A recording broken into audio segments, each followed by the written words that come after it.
Najaf علی T V کے معزز دوستوں السلام علیکم۔ اس ویڈیو میں ہم آپ کو حابیل اور قابیل کا مکمل واقعہ بتانے جا رہے ہیں۔ اگر آپ کو ہماری ویڈیو پسند آئے تو ویڈیو کو لائک اور چینل کو سبسکرائب کرنا نہ بھولیے گا۔ حضرت حوا رضی اللہ تعالیٰ عنہ کے ہر حمل میں ایک لڑکا اور ایک لڑکی پیدا ہوتے تھے، اور ایک حمل کے لڑکے کا دوسرے حمل کی لڑکی کے ساتھ نکاح کیا جاتا تھا۔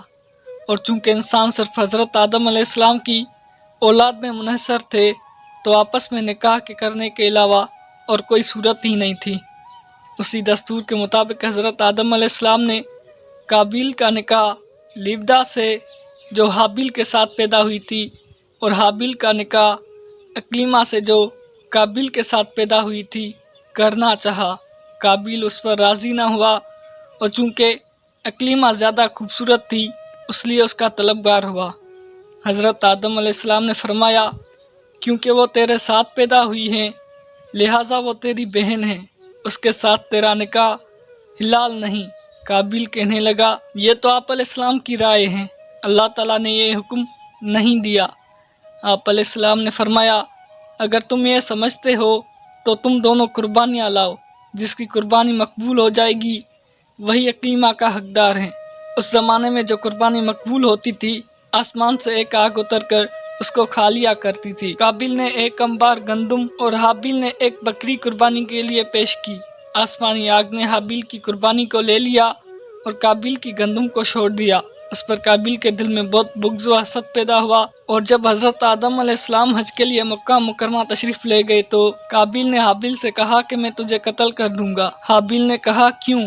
قابیل نے کہا، اس لیے کہ تیری قربانی مقبول ہوئی اور میری قبول نہ ہوئی، اور تو اکلیمہ کا مستحق ٹھہرا، اس میں میری ذلت ہے۔ حابیل نے جواب دیا کہ اللہ تعالیٰ صرف ڈرنے والوں کی قربانی قبول فرماتا ہے۔ حابیل کی اس بات کا یہ مطلب ہے کہ قربانی کو قبول کرنا اللہ عز و جل کا کام ہے، وہ متقی لوگوں کی قربانی قبول فرماتا ہے۔ تو متقی ہوتا تو تیری قربانی قبول ہوتی، یہ خود تیرے افعال کا نتیجہ ہے، اس میں میرا کیا قصور ہے؟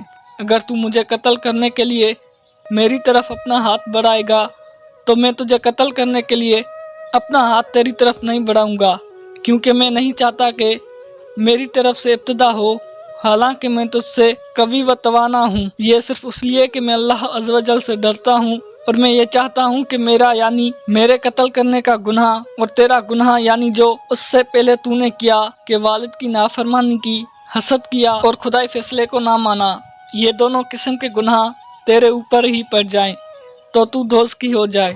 قابیل تمام گفتگو کے بعد بھی حابیل کو قتل کرنے کے ارادے پر ڈٹا رہا، اور اس کے نفس نے اس سے ارادے پر راضی کر لیا۔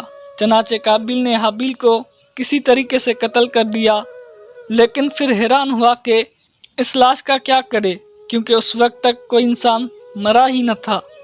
مدت تک لاش کو پشت پر لادے پھرتا رہا، پھر جب اسے لاش چھپانے کا کوئی طریقہ سمجھ نہ آیا تو اللہ عز و جل نے ایک کوہ بھیجا جو زمین کو کورید رہا تھا۔ چنانچہ یوں ہوا کہ دو کوے آپس میں لڑے، ان میں سے ایک نے دوسرے کو مار ڈالا، پھر زندہ کوے نے اپنی چونچ اور پنجوں سے زمین کو کورید کر گڑھا کھودا، اس میں مرے ہوئے کوے کو ڈال کر مٹی سے دبا دیا۔